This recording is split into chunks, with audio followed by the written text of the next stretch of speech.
असदुद्दीन अवैसी के पास कुछ नहीं है, मगर एक दावा तो कर सकता हूं कि मैं रसूल अल्लाह सल्लल्लाहु अलैहि वसल्लम को बेपनाह चाहने वाला हूं।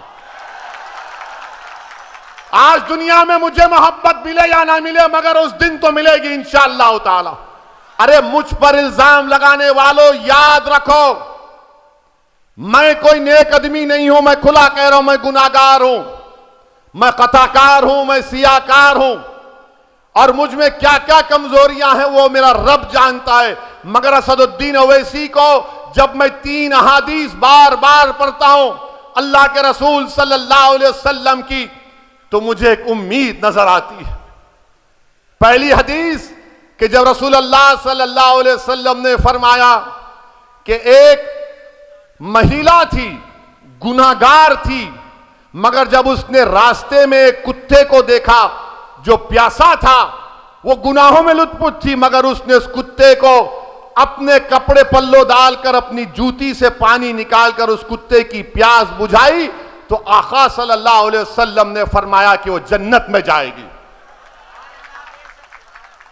दूसरी हदीस हजरत अनस रज़ी अल्लाह तआला अन्हु रिवायत करते हैं कि एक साहबी ने आकर पूछा, या रसूल अल्लाह सल्लल्लाहु अलैहि वसल्लम, क़यामत कब आएगी?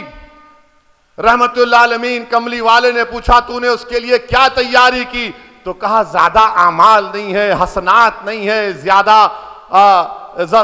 ज़कात सदक़ात नहीं है, मगर मैं आपसे बेइंतहा मोहब्बत करता हूं। तो आका ने फरमाया कि तू मेरे साथ होगा।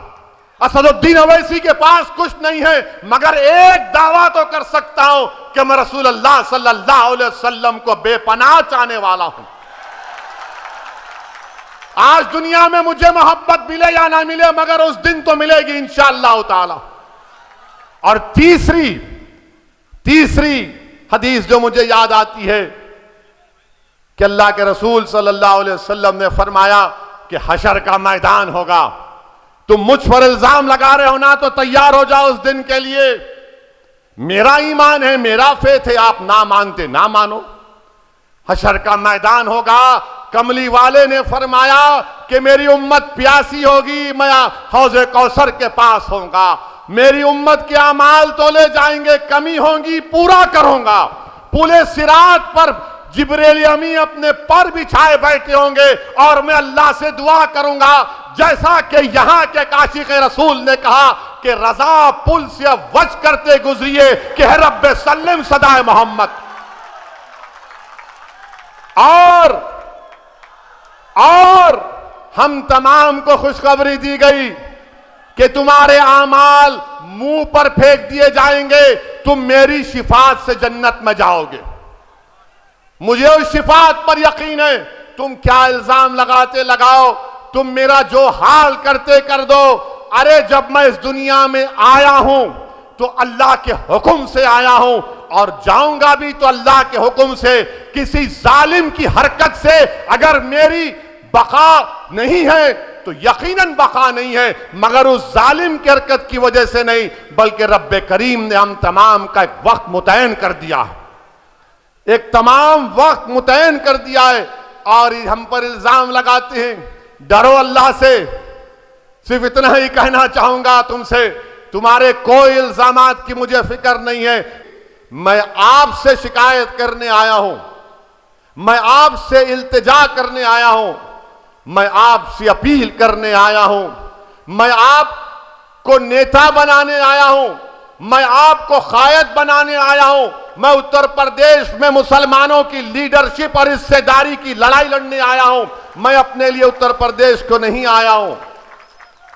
मैं उत्तर प्रदेश को अपनी जात के लिए या अपनी अना की तस्कीन के लिए या अपनी मकबूलियत में इजाफा करने के लिए या अपनी तकारीर के जरिए आपको जज्बात में लाकर नारे तकबीर अल्लाह अकबर के नारे लगाने के लिए नहीं आया हूं। मैं आपको एक पैगाम देने आया हूं, एक शऊर बेदार करने के लिए आया हूं, एक हकीकत को बयान करने आया हूं कि अब आपको उठना है, अब आपको उठना है मेरे अजीज दोस्तों और बुजुर्गों।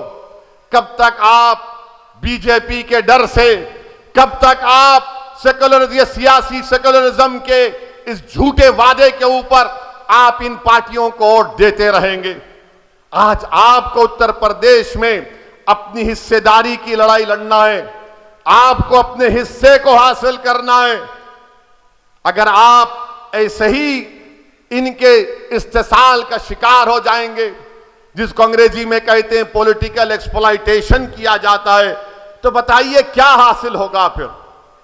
60 साल से अगर यहां पर मेरे इस जलसे में अगर कोई 70 साल के हमारे बुजुर्ग बैठे हैं, मैं आपसे अपील कर रहा हूं, अगर आप नहीं बैठे हैं तो जहां तक मेरी आवाज पहुंच रही, मैं आपके दिल से मुखातिब होकर कह रहा हूं, अपने दिल पर हाथ रखकर कहो कि मैंने जितने बातें कही वो सच है या झूठ है। कब तक आप इन लोगों के दिल फरेब बातों में आकर ये सियासी सेकुलरिज्म के नाम पर वोट देते रहेंगे? क्या हासिल हुआ मुसलमानों को?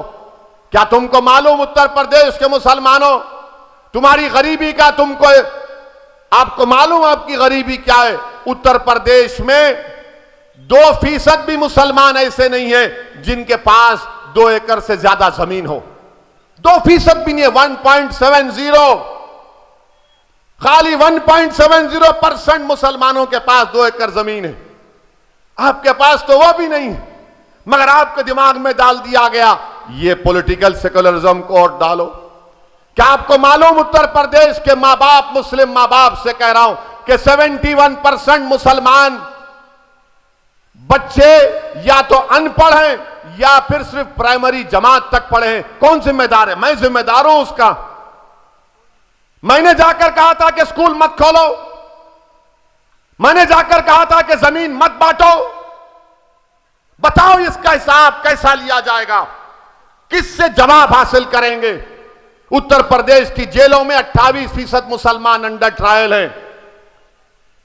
शौकत ने सही कहा, स्कूल खोलने की जगह थाना खुल जाता है, अस्पताल की जगह शराब खाना खुल जाता है।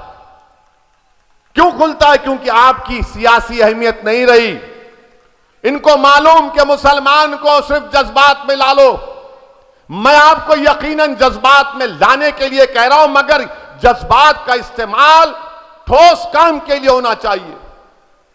और जितने मुसलमानों को आपने वोट दिया है माजी में, वो या तो बड़े बड़े फाइनेंशियल पावर रखने वाले दौलतमंद थे, या फिर कोई और थे जिनका जमीन से कोई ताल्लुक नहीं था, जिनका गरीब मुसलमान नौजवानों के ख्वाबों को पूरा करने से उनका कोई मतलब नहीं था।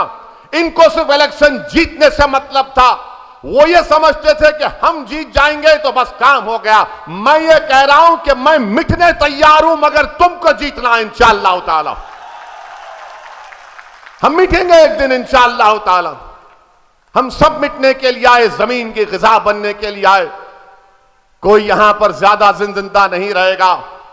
ये तो अल्लाह को मालूम कि कौन कितनी हयात लेकर आया, मगर हर एक को मौत का मजा चखना है। मगर मेरे अजीज दोस्तों और बुजुर्गों, क्या जिंदगी आप कैसे गुजार रहे हैं? किस मकसद के लिए गुजार रहे हैं? कैसे आपका वक्त चला जा रहा है? कैसे आपकी जवानी को बर्बाद कर दिया जा रहा है? ये मजलिस इत्तेहादुल मुस्लिमीन आपके दरमियान में आकर यही इन बातों को रखती है ताकि आप में एक शऊर बेदार हो जाए।